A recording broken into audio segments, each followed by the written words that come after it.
Hi అండి, ఈరోజు వీడియోలో బ్లౌజ్ హ్యాండ్స్ పర్ఫెక్ట్ కటింగ్ అయితే ఈ వీడియోలో చెప్తున్నానండి. ఆల్రెడీ డబుల్ పోలింగ్తో ఉన్న బ్లౌజ్ పీస్ని మళ్ళీ ఇంకొక మడత అయితే వేసాను. ఈ విధంగా వేయడం వల్ల మనకి ఇది 4 మడతల మీద అయితే ఉంది. 2 హ్యాండ్స్ వస్తాయండి. అయితే ఈ మడత వెడల్పు వచ్చేసి మనము ఆల్రెడీ కట్ చేసుకున్న బ్యాక్ పార్ట్ చంక రౌండ్ ఎంత ఉందో కొలుచుకోవాలి. ఏ సైజ్ బ్లౌజ్ వరకు అయినా సరే ఎంత వస్తుందో దానికి 1 ఇంచ్ తగ్గించి ఈ మడత వేసుకోవాలి. నాకు బ్యాక్ పార్ట్ చంక రౌండ్ వచ్చేసి 11.5 ఇంచెస్ వచ్చింది. అయితే 1 ఇంచెస్ తగ్గించేసి నేను 10.5 ఇంచెస్కి ఈ మడతను అయితే వేసుకుంటున్నాను. కానీ పన్నా సరిపోలేదు కాబట్టి 2 పొరలను అయితే తగ్గించి వేసుకున్నానండి. మనకి తగ్గించి వేసుకున్నాం కదా, ఇక్కడైతే ముక్కలు పడతాయన్నమాట, అతుక్కోవాల్సి ఉంటుంది.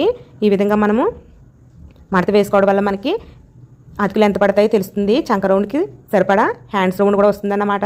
అలాగే మనకి కింద వైపున చేతి పని చేసుకుని ఉద్దేశం 1 ఇంచ్కి పైపింగ్ వేసుకుని ఉద్దేశం 1/2 ఇంచ్కి మార్కింగ్ చేసుకోవాలి. నేనైతే 1/2 ఇంచ్కి మార్కింగ్ చేసుకున్నాను.